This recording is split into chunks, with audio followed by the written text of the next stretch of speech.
Hello, good morning. Welcome to JCE Connect. So in the last class, we have discussed about the hydraulic turbines, that is different turbines that are Pelton wheel, Francis turbine and Kaplan turbine. So today we'll be discussing about hydraulic pumps. So pumps are nothing but which raises the water from the lower level to higher level, which we use in our household activities. Okay. So the working principle of the hydraulic pump is opposite to that of hydraulic turbines. So in hydraulic turbines, what used to happen is the water from the higher level will be stored behind the dam and it has been allowed to flow through the penstock with high pressure. And this high pressure is converted into kinetic energy when it is flowing through the penstock and when it flows through the nozzle. As it is flowing through the nozzle, the pressure energy is converted into kinetic energy and that kinetic energy of the water strikes the blade. That pressure energy of water which is flowing through the penstock is completely converted into kinetic energy when it is flowing through the nozzle, and because of which the blades will start rotating. Because of the rotation of the blades, it will create a mechanical energy, and that mechanical energy is used to convert itself into electrical energy. So this is just a basic principle of hydraulic turbines. So the hydraulic pumps works on the opposite of this hydraulic pumps. So hydraulic turbines transforms the hydraulic energy into mechanical energy, whereas in hydraulic pumps we are converting mechanical work into hydraulic energy. How this mechanical work is transferred in this? So how the mechanical work is done by the pump actually? So in this, what is happening is whatever so as we work on the pumps with the using the electric current, so this electric current will flow through the electric motor which will start rotating. So the motor is the one which is converting electrical energy into mechanical energy, and the generator is the one which is converting mechanical energy into electrical energy. So by this we can say that whatever energy is there, whatever electrical energy is there, that is converted into mechanical energy by rotating the shaft of the motor. So on this motor we are placing a type of impeller or type of blade which is the same impeller, we can say. Impeller we say it in centrifugal pumps, and in turbines we say it as a in hydraulic turbines especially we say it as a runner, or something which is a rotating element in the turbine. And here it is rotating element is what? Impeller, which rotates, creates a suction and transfers the water from the lower level to higher level. So we are converting the mechanical energy of the rotation of the shaft into hydraulic energy by giving the energy to the water and passing it from lower level to higher level. So that is, we are transforming hydraulic energy, mechanical energy into hydraulic energy pumps. So there are two types. One is reciprocating type and another one is rotary type. In reciprocating type, we have reciprocating pump, which is used wherever we require small delivery and high head.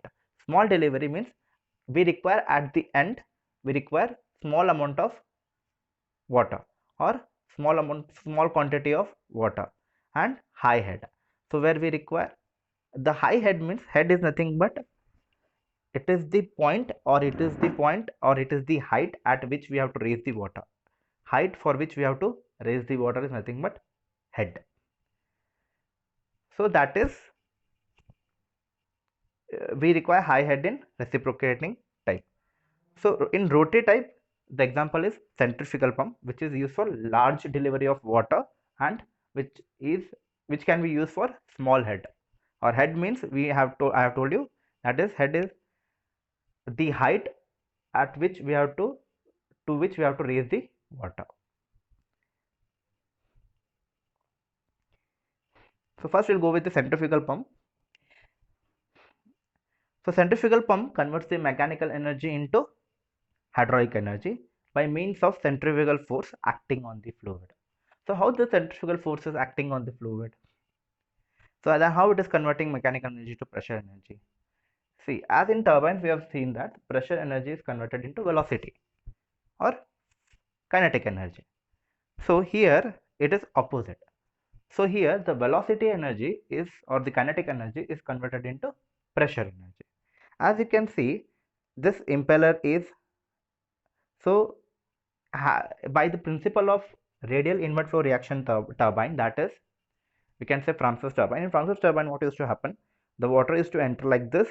It is to flow through the guide vanes, and it is to enter into the runner, where when it is flowing over the runner, it is converting from pressure energy into kinetic energy, and because of which there is a decrease in pressure at the inlet and outlet, and which causes a reaction pressure and the rotation takes place. So same principle is focused on this, but the thing is that it is opposite. So the water is not coming like this, the water is discharging like this to the higher end. So what is happening is, the water is entering into this impeller eye, which has been sucked from the sump or the tank which is below. As this impeller starts rotating, this impeller is rotating based on the electric motor. So when it starts rotating, the water has been sucked in and it has been passed out, like it has been pushed out. So water is getting pushing, it is pushing out. Okay, you can say that it is pushed out. So when it is pushed out, it is coming out with high velocity. This velocity, that is known as, this force with which it is pushing it out, is known as centrifugal force. So water is radially thrown outwards. It is thrown outwards. So radial inward flow, it is radial outward flow. So it is flowing outward. The water is coming inside this and it is rotating, it is thrown outside. So this centrifugal force is making a force or making an impact on the walls of the casing. So because of the walls of the casing, what is happening is, when it comes out with high velocity, when you are throwing something, if the radially outward, it will flow, it will go with a high velocity. So when it goes with a high velocity, what's happening is, it is hitting the wall of the casing, where the wall of the casing is made in such a way that there is an increase in area of flow. You can see that there is an increase in area of flow. Because of this increase in area of the flow, the velocity energy which is with which it is coming out is converted into pressure energy. And with this flow, or this is known as vortex motion actually. This is known as vortex motion with which it is flowing. It is creating a vortex reaction.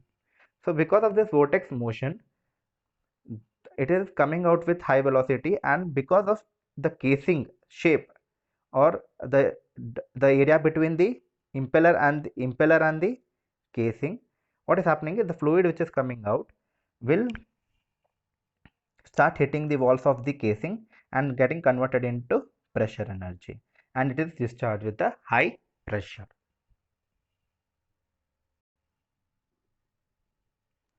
So you can see that there are blades. This is the impeller. This is a rotating element of a pump. The rotating element of a hydraulic turbine is known as runner. The rotating element of centrifugal pump is known as, or a pump, rotary type of pump is known as impeller. Okay, which has blades and which is rotating and transferring the water to the chamber which is there between the impeller and the casing. So this is just a general working principle of the turbine, or sorry, centrifugal pump. Okay, so centrifugal pumps works on the reverse of the principle of the radial inward flow reaction turbine, that is Francis turbine. So this is a radial outward flow pump, radial outward flow. So the fluid is coming radially outwards. Inward means it is getting inside, it is outward means it is getting outside. The pressure at the periphery will be high due to centrifugal force of the on the water. The pressure which is acting, it is hitting with high pressure, right? When it comes out with high velocity, it will hit the wall of the casing and it is creating the pressure at that point. So centrifugal force is subjected to water due to forced vortex motion. The vortex motion of the impeller imparts the centrifugal force to the water. The water enters in axial direction from the eye of the impeller and leaves in radial direction from the impeller. the pressure is proportional to the square of the radius as rise in pressure head. The pressure which is proportional to the square of the radius of the what? Impeller as rise in pressure head. Due to high pressure head at periphery, water can be lifted to higher level. So next is classification of centrifugal pump. So based on the working head, that is at what height we have to raise the water, it is classified as low head pump, which takes up the water till 15 meter. That is, next one is the medium head pump, which is taking the water from 16 to 40 meter. Then high head pump above 40 meter. So depending on our requirement, depending on our head, to till what point I have to, or till what height I have to raise the water, we are using low head pump, medium head pump and high head pump depending on this height. So next one is based on number of stages. So there is something called a single stage pump and multi-stage centrifugal pump. So single stage centrifugal pump consists of only one impeller and the casing is common. Single stage consists of one impeller and one casing. But in multi-stage, it is a number of impellers which we are using. It consists of a number of impellers in which are maintained in series and parallel connection. So there are multi-stage means there are number of impellers which we are using. So in series connection, the thing is that in this, when I place the pumps in series, what happens is we can achieve more amount of head. When the multi-stage centrifugal pumps, we can achieve more amount of head, or the head can be increased. But in parallel connection, the main objective is to improve the discharge or increase the discharge of the pump. So the series pump if the pumps are connected in series when we require high head, more head, and the parallel are connected when we require high discharge. So like for an example, if I make someone to stand on the steps and I'm telling him to lift the water from the lower level. If he is standing at the lower level of the stairs and someone is standing at the higher level of the stair. So what is happening? Each person is standing at the one step. Okay.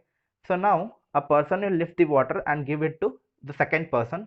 He'll give it to a third person, fourth person, fifth person, and it will reach the highest point of the stairs and he will deliver the water to the tank from the lower sump.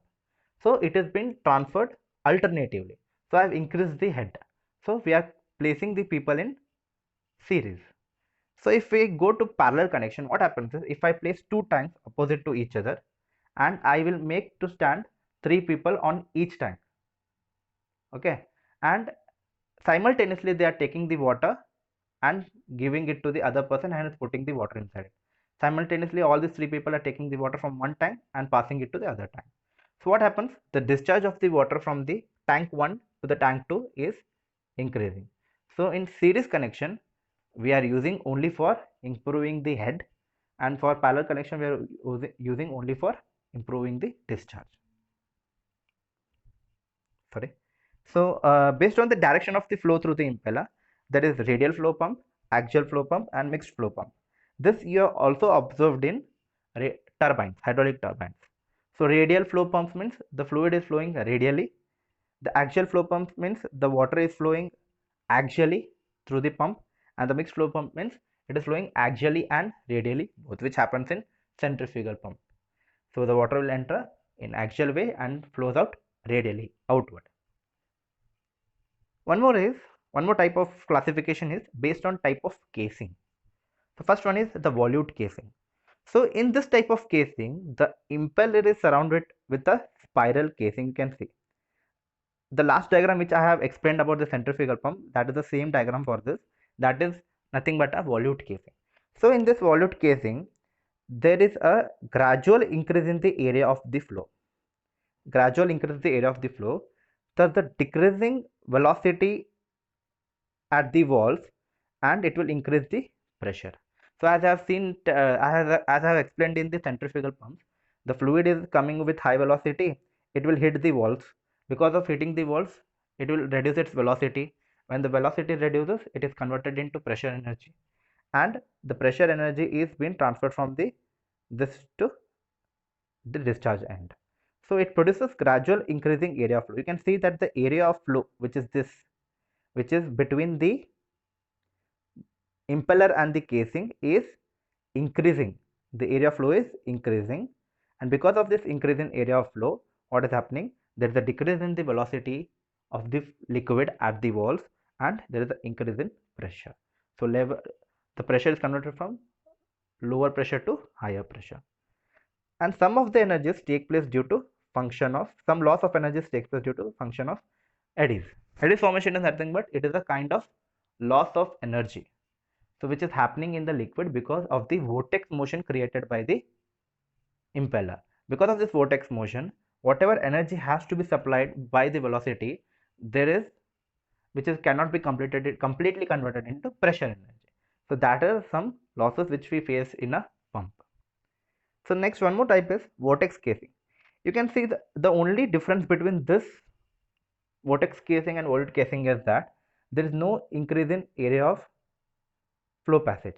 It is only, it is same. So the distance between the impeller and the casing is same. So in this type, a circular chamber is provided. The circular chamber is provided between the impeller and the casing, and this casing is known as what? Vortex. Due to this, what happens is there is a less formation of eddies. The loss of energy is less. It also increases the velocity of pump as the conversion of the velocity to